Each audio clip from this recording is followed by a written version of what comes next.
are you not bothering with your self-care because you feel like you haven't got time to do it properly?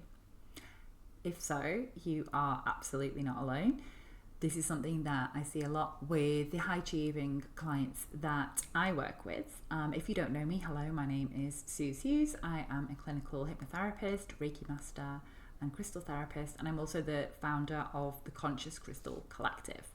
And so, yeah, I work a lot with very high achieving women, people who have won BAFTAs, primetime TV actors, writers, 8-figure business owners.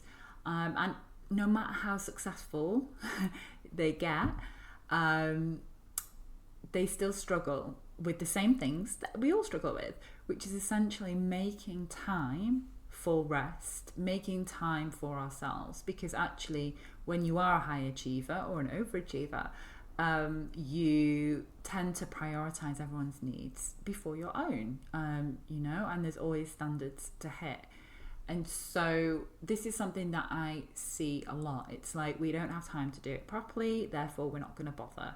And what happens is that just keeps getting pushed and pushed and pushed down to the bottom of the priorities. So how do we combat it then? I mean, I'll give you an example today. I've been doing a little experiment actually with the reflection room in my membership. And essentially, it's kind of like a co-working space, but instead of working, we open it up.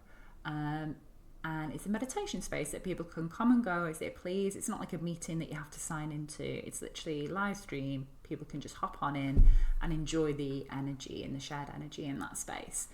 But I do it at 7:30 in the morning. I chose to do it at that time because I like to do my meditation first thing before I crack on with my day. However, it can be a bit of a busy time in the morning. I've got 2 kids, and this morning, as an example, one of them needed a bus pass and interrupted me to pay for a new bus pass on their phone. And then about 10 minutes in, another one couldn't find their joggers for PE. So again, I was interrupted. And so what do I do in those situations? Do I just think, well, forget it, I'm not going to bother because I've been interrupted? Or do I go into that meditation space knowing the likelihood is I probably am going to be interrupted because it is a busy time of morning, but I'm choosing to meditate then because I want to show up for myself. I want to prove to my subconscious that I am worthy of taking time for myself in the morning. And so that's what I did. And I got interrupted. I knew it probably would happen. I dealt with whatever needed to be dealt with. And then I returned back to my meditation. Now, if you struggle with returning back to meditation, or you need a really quiet place to meditate, for some people, that could be something that is a struggle. What I'd recommend is literally setting aside 2 minutes to do some meditation. So rather than 20 minutes or something like that, 2 minutes, and you say, right, just for these next 2 minutes, this is my time. And 2 minutes is, there is a short enough time that you can say to the people in your life, you can set boundaries and say, for the next 2 minutes, I am not to be disturbed. If 2 minutes seems like a stretch, try 1 minute, try 30 seconds. The point is that you are setting a commitment to yourself. You're saying, this is what I want to do. Then you're showing up for yourself, no matter what, and not using other people's interruptions or other people needing something for you as an excuse to abandon yourself. And that is a key thing here, because a lot of the time, as busy women with lots of things to do on our plate, we have a lot of the time these subconscious beliefs that we are not allowed to do what we need to do.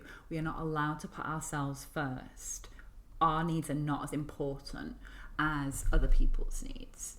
And if we have those beliefs subconsciously, even though consciously we know that's not true, we know that we should be making more time for rest, more time for relaxation. We should be enjoying our time of rest and relaxation instead of feeling guilty, thinking, oh, I've got a list, to do as long as my arm. Then we need to be able to get back to that. So our subconscious is always looking for evidence to support the beliefs that it has.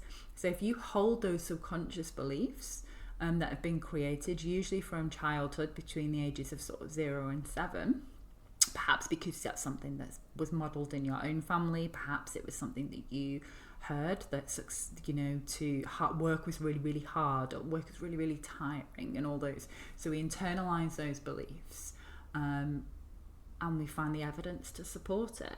And so if we have the belief that our needs come at the bottom of the pile, maybe the mother in the family or the father in the family, whoever it was, put their needs to the bottom of the pile consistently, put you as kids first, then that may be something that shows up in your own life as you get older. That gets internalised, that that's what a good parent does, that's what a good mother does in particular. She puts her children first. And so because our subconscious is always looking for evidence to support the beliefs that it has, it will find ways to be like, I told you so. And so if you do some meditation and you get interrupted, its instinctive reaction is to be like, I told you so. You're not allowed this. This isn't for you. And so because that belief then gets strengthened, and we just think, oh, I'll abandon it. It's never going to happen. So it's important that we start to shift the narrative around that, and we find ways to find evidence that aligns with the beliefs that we want to have, which is, I deserve it. I deserve rest. I deserve relaxation. I deserve time to myself, even if it's just for 30 seconds. I deserve time to connect. And so we need to find ways to make that happen. And if that means putting aside 30 minutes and setting clear boundaries, then that's what we do.